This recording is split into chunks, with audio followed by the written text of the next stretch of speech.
Everybody feels nowadays that something is going on, that the universe is changing, the world is changing, people are changing, and things which were not that important or were considered to be kind of on the outskirts of the regular science or regular interest of people start to become very important.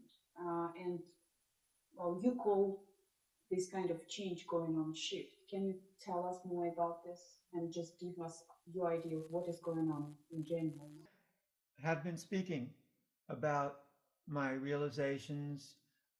I have been speaking in terms of being. And being is a very down to earth thing. It's a very realistic thing. It's not like a cosmic thing because it's something that is the core and essence of what I am.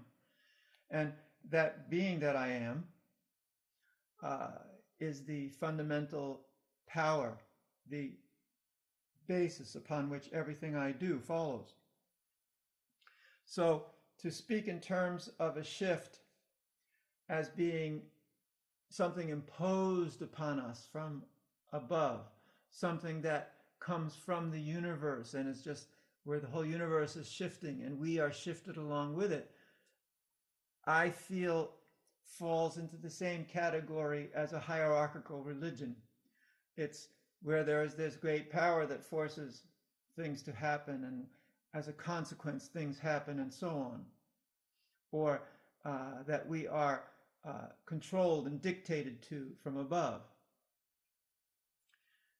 Holistically speaking, I feel it's a partnership in the sense that everything counts, all factors count, all powers count. You can't discount what we are here as people or what we are as individuals because some higher power is dictating. I think that's a previous kind of a conception which is no longer relevant today. And that's part of the shift. So when I speak about the shift, I'm going to speak about it in a very personal sense, a very individualistic sense. And that's more relevant to me, at least. And I hope it might be relevant to others.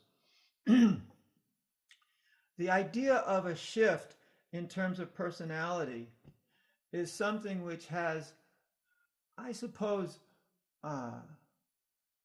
relevance to the way in which society started to become modernized in the middle of the 1800s. Now, I know that you can speak of it in cosmic terms, astrologically, or the Mayan calendar, or so on, but it's my understanding that these things indicate what's going on here, not that they dictate. Okay, the indication and the powers from planets may be related, but I don't think it's a cause and effect relationship that planets dictate to us. Rather, they indicate opportunities, they indicate energies, they indicate potentials, which are being fulfilled in various ways. Now, when the society started to become modernized in the middle of the 1800s, human beings realized that they could have assistants to do what they do. So machines started to take over. And these machines became more and more sophisticated to the point where people understood that a certain kind of a machine could create a certain kind of an effect. For example, a locomotive, which was probably the most significant, the invention of the engine, where steam or any kind of form of combustion, for example, gasoline or whatever, could propel some kind of a vehicle at a much faster speed over longer distances. So the transferal of goods from this faraway place to that faraway place gave rise to a whole new understanding of society that created the expansion of where people could live, the expansion of how economics was functioning in a country.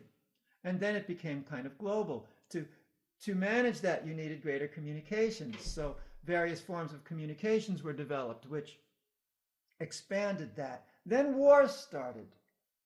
And the wars became very expanded in the sense of the development gave greater capacity, which caused more people to get involved, which caused them to be able to transfer from longer distances to the battlefields and so on. All of this kept propelling advancement. Nowadays, we have that advancement in electronics, we have that advancement in communications. The whole world is connected via the internet. The consciousness of people is very much more global than it ever was before. People are aware of other people in other parts of the world. People are aware of different cultures. They hear about it all the time. They read about it all the time. They see it on TV. They see it in movies. The consciousness of the world has become connected through the awareness of other people. And as you are aware of something, you become conscious of it. For example, some person may be standing right next to you. You're not really connected to them, but if you become aware of them, all of a sudden there's a conscious connection. So just by being aware of different people, being aware of their problems, causes a conscious connection. On top of this, the more research there is, for example, physically, with medical things, with health issues and so on, the certain researchers have found out that, okay, by not doing a standard form of research, I can also make money. There's so much standard research going on to make money, and this is very difficult. I could just simply shift my point of view and make money in this way. So that people would be interested in expanding their biological understanding, their chemical understanding, the effects on the human body. And because there are people who want to get better from the problems they have, they're spending money on it. So the alternative health scene is becoming a very lucrative business. Therefore, research is assisting that. Therefore, people are being informed more about what's right because there are products to sell. There is money to be made. So the economic basis of this whole thing is causing people to become more aware of different things because it makes money. The more aware you are, the more you buy alternative things, whatever they may be. You might buy solar cells. You might buy proper kind of non-destructive clothing or sustainable clothing from different places. You'll buy organic food and so on. You can understand this whole expansion of the world economy based on a newer form of awareness. It's not that, it's just a process of people wanting to be aware because there were possibilities to do this all along. It's just that there wasn't money to be made, so it wasn't really advancing. As soon as these things became mainstream and money was to be made, it gave impetus for people to advertise it, to teach it, to educate it, to propagate it. And the web has given everybody the chance to do this cheaply and over a global scale. So economics has driven a lot of advancement. However, this advancement has made people more aware. And this awareness is causing them to think differently, feel differently, act differently, desire differently. So we have, I would say, a logarithmic curve of change. Perhaps for tens of thousands of years, the evolution of mankind was on a very slow basis. You know, I mean, you invent the wheel and you make the wheel better this way, that way, the other way to have a cart, but the horses are still pulling it. At one point, when the horse is no longer required to pull it, things bumped up. And then it started bumping, bumping, bumping, bumping. As soon as they made that step away from animal-based society as the transportation or as the plowing or the whatever, as soon as that bump was made, where other possibilities were there, it started bumping, bumping, bumping. So you have like tens of thousands of years of perhaps whatever, of this very slow increase. And then all of a sudden you have this, within a very short period of time over the history of people's development, this logarithmic curve of advancement, which is just going incredibly higher with all kinds of advancement. And along with that is coming awareness, as I just described. And that awareness is causing people to think differently. And that is creating a shift. So you could see it, that there's this like shift above, and it's astrological, or it's according to the what do you call that? In the precession of the equinox, not that precession, what is it called?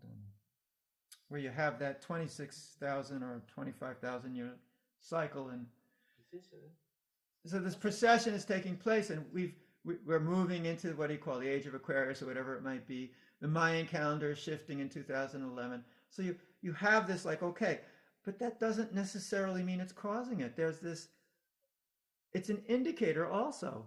So we're kind of taking advantage of the energy, and we're expanding our awareness. So we are the motivating factor of this shift.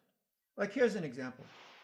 You may have in your life a very great opportunity to do something. It may be all potential. But if you don't do it, if you don't plan it, want to do it, agree to it, understand why you're doing it, move with it compatibly, it doesn't happen.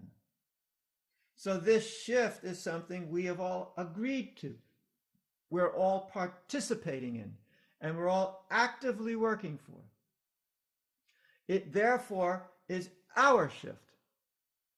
And we are influencing the universe. And the universe is reciprocating. It's responding with more facility, more capacity, and more potential. So it is absolutely a shared thing. To simply make it into some kind of cosmic thing and divorce human beings from it is some old mentality. There's God, God does everything, and we're just the pawns in the hands of God. To simply say it's up to us alone doesn't take into account the facilities which are being granted to us. Now, let's talk about that a little bit more. There are these interesting kinds of synchronicity in the world, where all of a sudden everybody thinks of basically the same thing. There was this research people had done with, I spoke about this long ago, of the monkeys who were eating the sugar beets on that tropical island. And they had been eating those, or what, I don't remember if they were sugar beets, but some kind of beet they were eating, or root they were eating on the island. Then one day some monkey decided to put the beet in the salt water, and it tasted salty, and they decided it tastes much better. So then some other monkeys were doing it. So then all the monkeys started eating their beets, dipping it in the water, and it was very good for them. And weirdly enough, or properly enough, synchronistically, other monkeys on other islands with no communication started doing the same thing, and then it became the rule. So even though there was no connection, it was taking place. Radio and other kinds of things were done by people in different parts of the world, but whoever patented it first, he got the credit. For example, recording. There was a French guy who did recordings like long before Edison did his recording. And it was just revealed. They just decoded his paper recording from all those years ago. So now his recording is more in tune with the digital idea, whereas Edison's idea was analog. So basically that man long ago had kind of like jumped to a concept which is way beyond that nobody knew about him. So, but there was this synchronicity when people have an idea and another person has an idea, and these ideas are being shared in the ether. Now, this awareness of the ether is something you can tap into. Most people don't. But it is this awareness in the ether which is creating this shift, because we're sharing ideas. And the internet and this putting it out there in the airwaves. It's in TV, it's in radio. These ideas are in the ether. They're right now in this house. They're floating all around through us. And these things, and also all those cell phone conversations, all of this is flowing through us. There's energy there. There's imprint there. There's ideas there. There are concepts there. There's history up there. The more aware of you become of this, the more you even understand the history which is imprinted in the ether, the pain of people in the ether, the pleasures of people in the ether. Everything's there.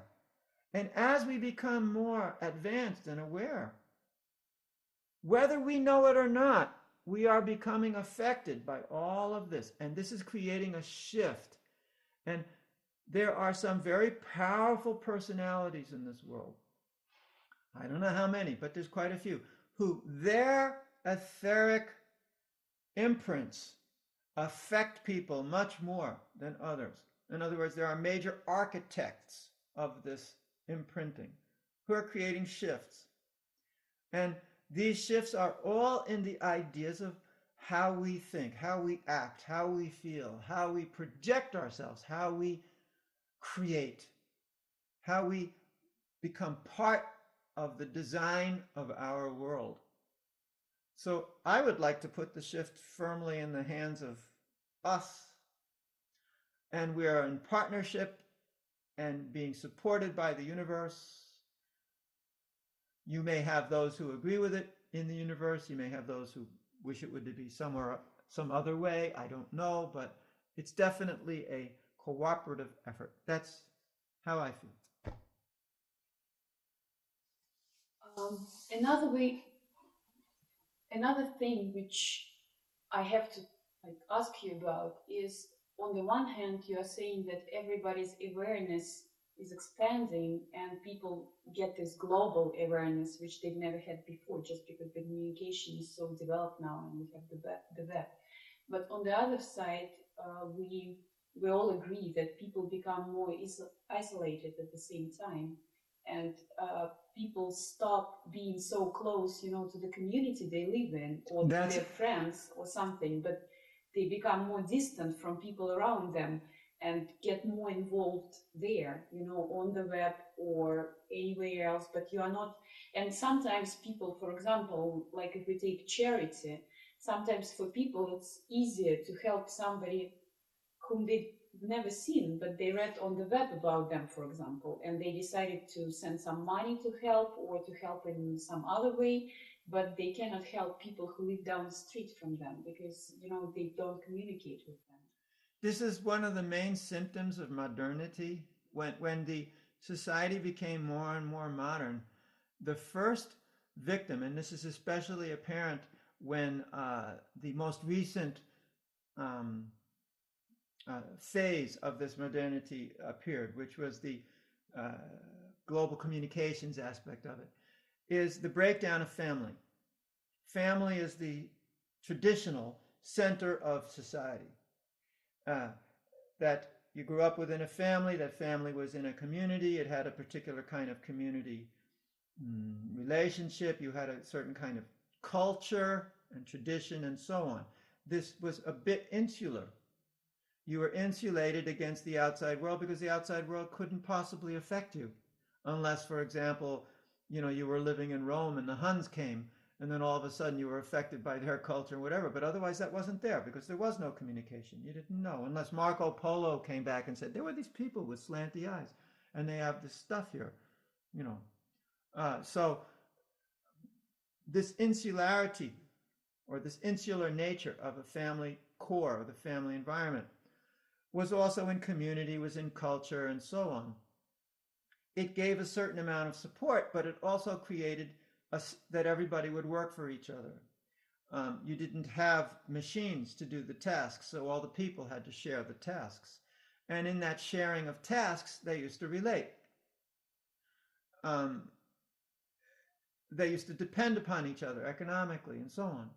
Nowadays, these situations have changed so much that basically family, instead of being the cousins and the uncles, the aunts, the brothers and sisters, all living in the very same place and location, you might have your family living all over the world. And you don't have connection to them anymore. Maybe you write a letter now and then, or you write an email, or you may even have a web conference.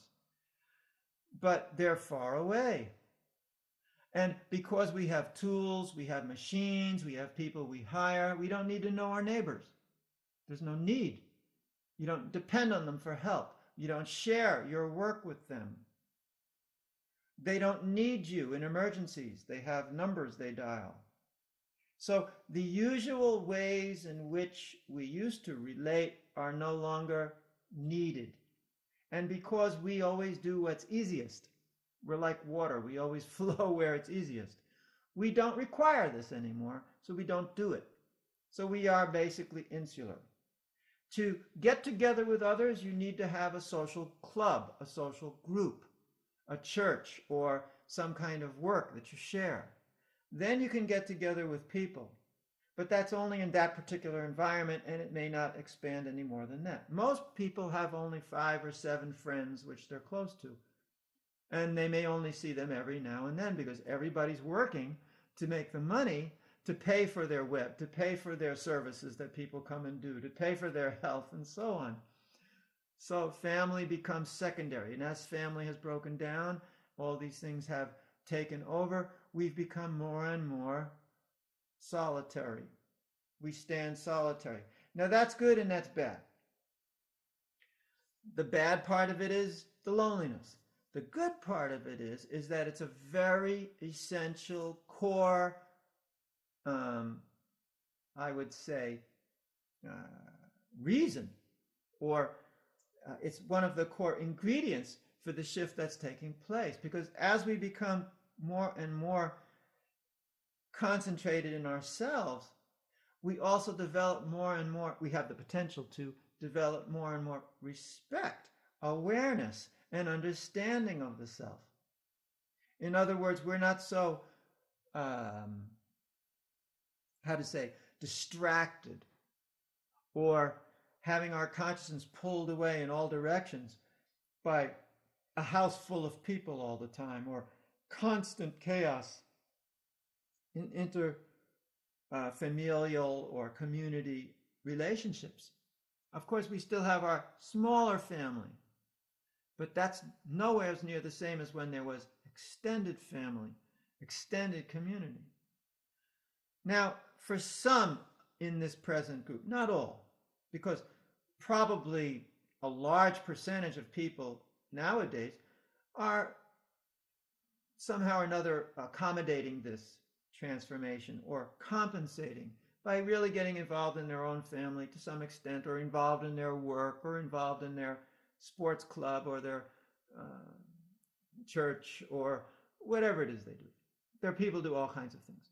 So, but still, the individual is becoming more and more important. In fact, the individual and the group are pretty close in importance nowadays. Previously, the individual was not very important. The group was very important. The center of society was the family or the church or something like that. Individuals even were slaves. It didn't even matter what they did. Feudal system in Europe. It's not that long ago that most people were either lords or serfs. Not long ago, we're talking hundreds of years.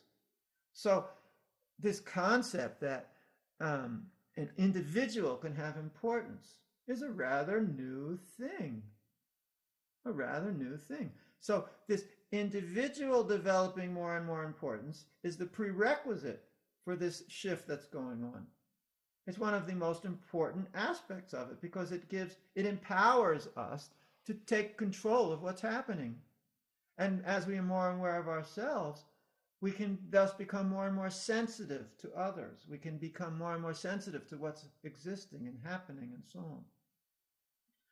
So I feel that this is good in that sense, but it's bad in the sense that it's solitary. So this is another phase, and now the next step will be that these individuals, as individuals, can relate again in larger groups. Another thing I see is that not only the extended families, but also the, just family relationship in the traditional sense of, couples getting married and living together till the end of their life. This concept is also sort of destroyed nowadays. And like a divorce was such as, for example, in Russia, getting divorced 20 years ago was such a shame that a lot of people just stayed together because they didn't want to go through this shameful experience of divorcing.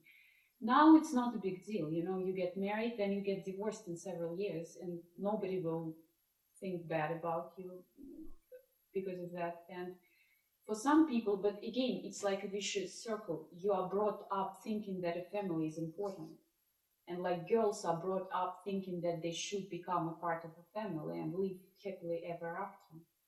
So how do we break this vicious circle? By just raising this individual I would never, as a principle, I would never think that here is this situation, it's a problem, how do you stop it? Because I've learned, and I'm not sure this is right, but I've learned, this is my experience, that trying to fix things, not necessarily the best way to go. Perhaps one should flow with what's happening and see where it's leading, because sometimes it leads you to a better place. Actually, I think it always leads you to a better place, but that's another discussion. Um, there are many things you just can't change. Many things with which are there in life that when you try to change them, you make them worse because you're trying to work against nature. Now, I'm not saying, and I wouldn't even begin to try to say, that this concept of marriage is really an absolute principle, and or I'm not saying it's not. I have really no idea. I'm married. It's fine. I like it. Wouldn't want to do it another way right now. But if you think about it, marriage really had a lot of other factors involved in it. Economic stability, family stability, security. The whole basis of life is the family. Marriage is the essential part of the family. If you think about it in the older days, living on the land somewhere, you had children, they worked in the field, or they had their own family, and you had a larger family plot where you grew food, or you took care of animals, or you made your own clothes or stuff, or you traded and so on. Even there were towns based which were controlled by families, or major portions of it were families. The economic situation of a family was really, really important because you needed the manpower. Because you couldn't hire anybody else. You had kids and they worked for you. Now, I know that sounds very cold and heartless in one sense, but reality was that way.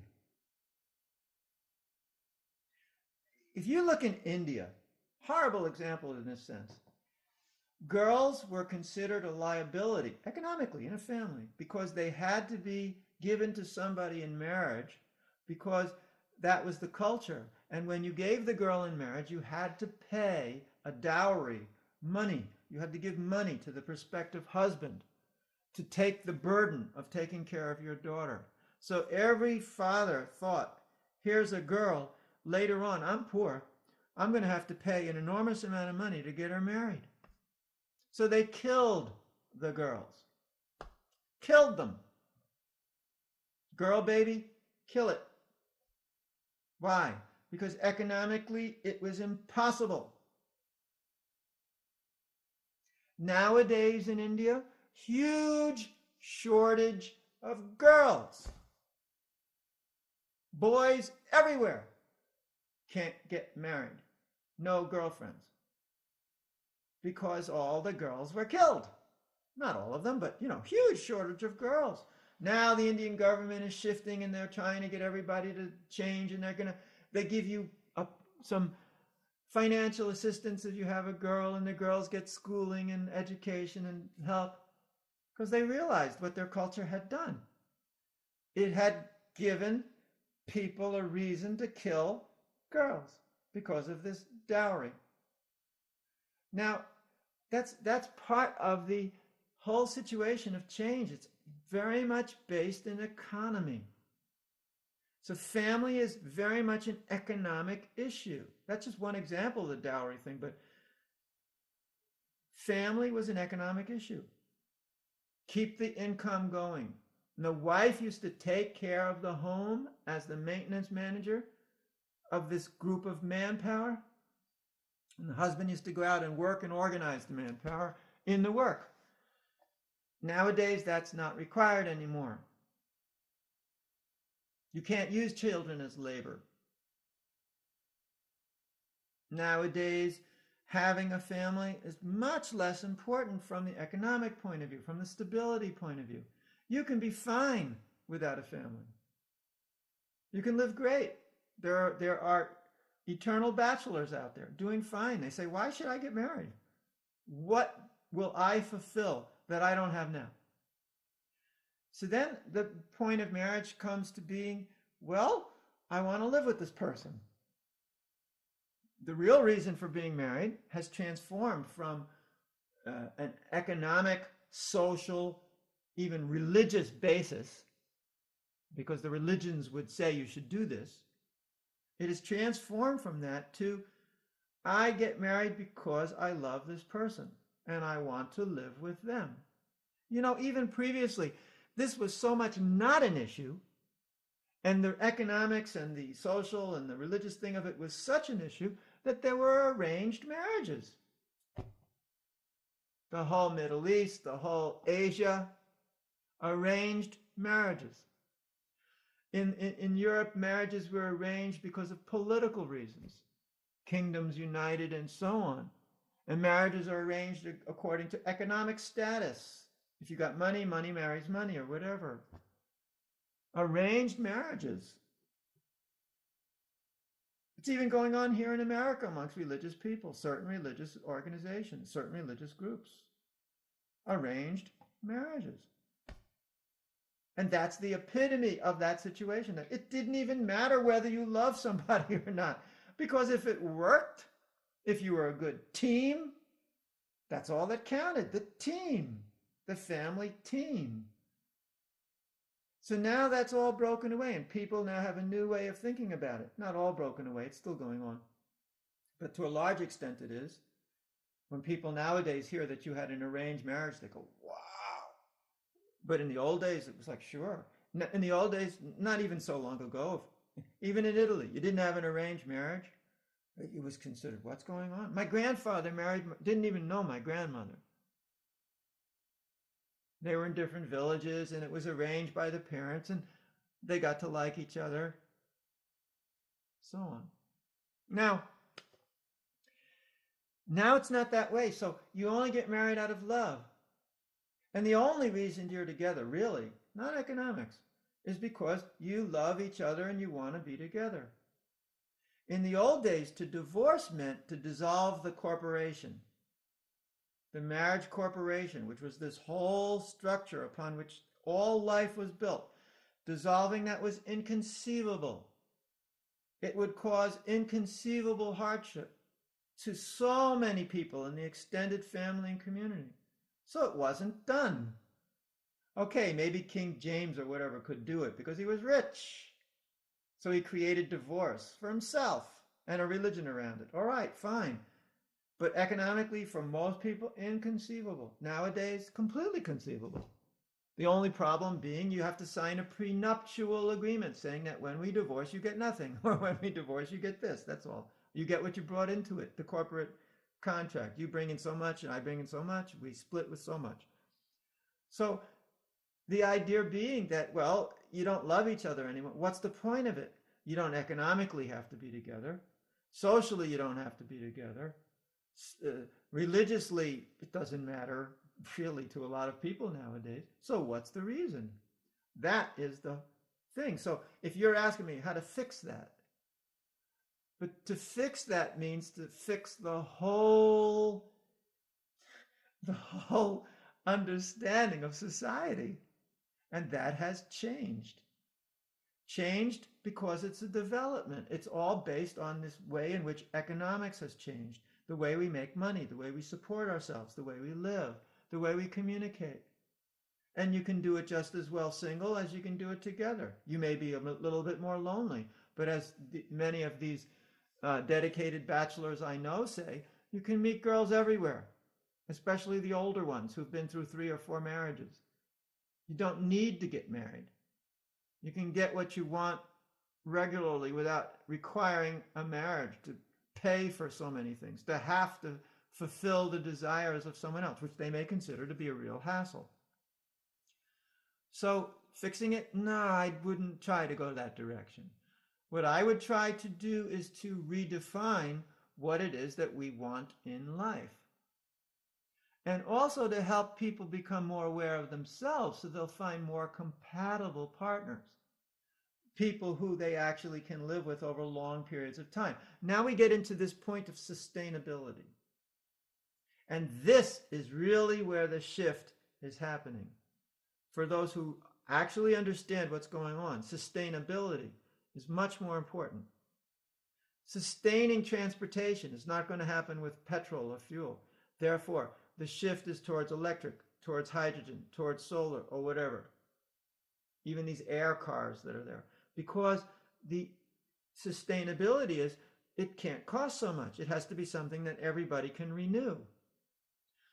Growing things. It can't be rip and burn kind of strip farming or whatever it is they have. It can't be something which can't be sustained. You have to renew the earth. Sustainability in economics. You can't just have things going on which don't last. There has to be sustainable economic systems. And that is there in marriages also, in families, sustainable families. Before you get married, you should really examine, is this sustainable or not? Just as if you were going to start a farm, but your earth is at such a state, it cannot be developed, it cannot be replenished. You have to understand composting. So you get the right place, you keep it going in various ways, whatever it is, but you get the right place to begin with, you have a possibility of keeping that farm going over long periods of time. Get the wrong place, which has already been burned with chemical fertilizers, and it needs maybe 20 years to replenish. It's going to take a long time. Of course, they say 3 years you could be able to do it, but I don't know. There's been a lot of erosion. There's been a lot of acid rain, the acidity of the soil. To transform these things requires a lot more chemical and mineral kind of inclusion. There's been so many non-holistic ways of doing things, that different bugs are coming, you need more chemicals to stop them, different weeds are coming, more chemicals to stop them. So this holistic farming concept where the different plants nourished each other and kept everything kind of under control, and it attracted different bugs which had different predators, and things were basically okay. People lived for a long time without pesticides, herbicides, and so on, because they had a balance in nature. That's sustainable. So the shift is how to recreate the balance of nature. And one of the problems is we need everything done fast. We need magic pills to cure our diseases. We need machines to do it fast.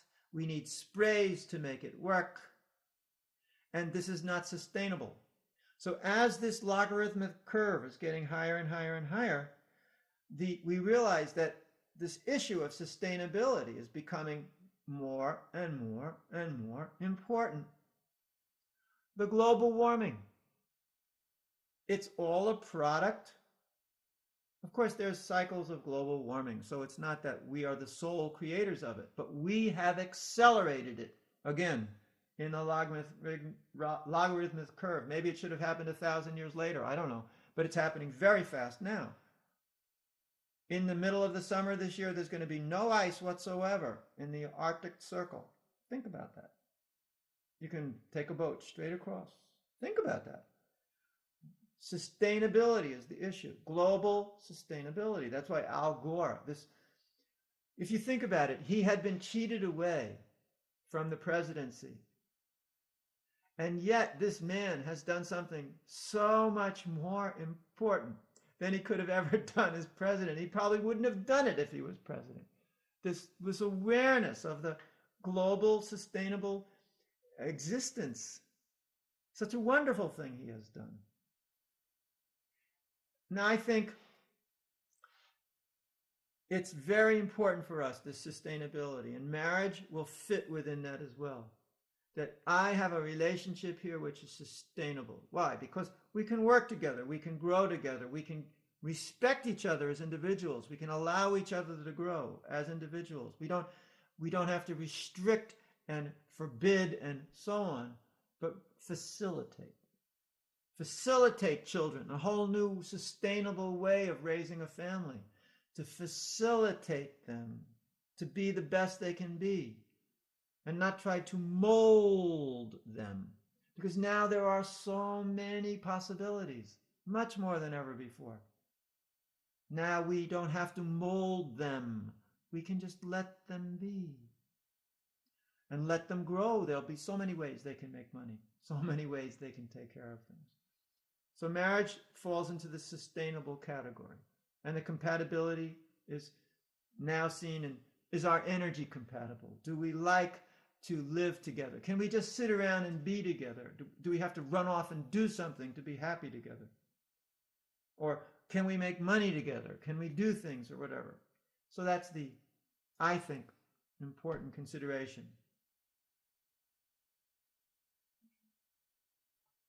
I don't know if that was the answer you were expecting. Yeah, it was totally. Another thing which a lot of spiritually developed, so to say, people are concerned about is that, like, do you think it's really like necessary or preferable to create any sort of communities or I don't know, villages living on these new principles of communication, or is it a sort of like, natural kind of communication and reciprocation which will come instead of that extended family, which is not necessary now? One of my friends sent me a study which had shown that in the past, I think 200 or 100 something years, that there had been like 350 attempts. Don't quote me on these figures. It's just some idea to create communities, and that not one of them has been sustainable. These communities were based on an idealistic principle. There are other communities as well, but they're not based on these idealistic principles. So the idealistic principle community, where people gathered together under an ideal and tried to structure the economics, the social health, the welfare, the everything, education, and so on, under that ideal, it just doesn't last. Now, if one were to, and people have asked me this too, if I was to, or one was to try to create a community from scratch now, how would it look? I've been struggling with that one because deep within I know it's not possible. Yet my heart reaches out for it because it's really a cool thing. You have all these people with a similar interest, you can work together, do things together, and so on. So I had felt that having community was such a valuable thing to do so much. Yet at the same time, there are so many hassles that come from a community. I'll give you one example. Let's say you want to create a community, so you need a plot of land. You can't have a community unless you have a land. Now, let's say in your community, you were all vegetarians, nonviolent, no smoking, just for example. Now, you buy a plot of land, you put 50 houses, just as an example. What's the rule in these houses? In other words, when you first start your community, you might be able to have 50 people move in, 50 families move in, who want to follow that particular ideal. But let's say a year down the line or 6 months down the line, there's a fight between one family and another about something. Maybe their kid is being beaten up by the neighbor's kid. You could think of a million reasons. Maybe there's a politics against them in the local church or temple. Or perhaps they didn't get as much money as they thought they would get. Or perhaps the rent was raised of the community association or whatever. And they want to leave. Who can they sell it to? Can they sell it to a meat-eating smoker? If you say no, then how do you restrict that in the beginning? then you have to make like a covenant which restricts, or a constitution which restricts. But that cannot be done in a free society if it's just land you bought and everybody owns their piece of land. If I own my piece of land, you can't restrict me when I want to sell it. Even I make some form of covenant, you cannot restrict how I want to sell my land on the basis of what a person eats. It would be thrown out of court instantly. To make it in any other way, you have to create a company or a some kind of constitutionalized community, structured community, where you don't own that land. The company or constituted community owns that land, and you are allowed to live there so long as you do this and that and the other thing, and you pay. So you can never own your own house. So nobody wants to do that.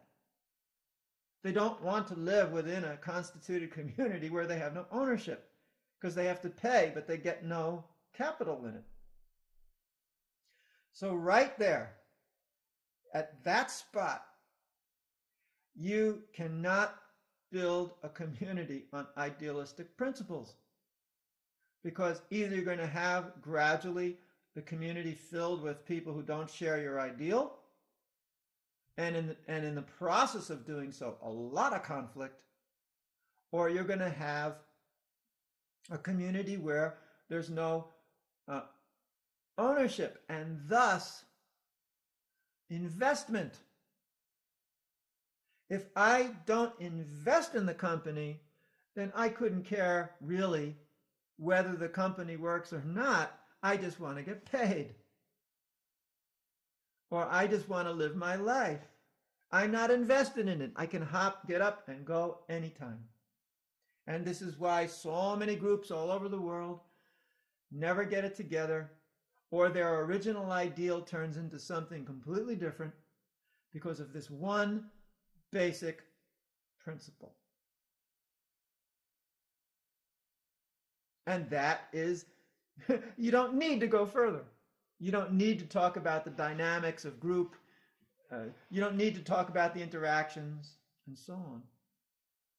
Right there in that one simple, fundamental, basic situation, you're stuck.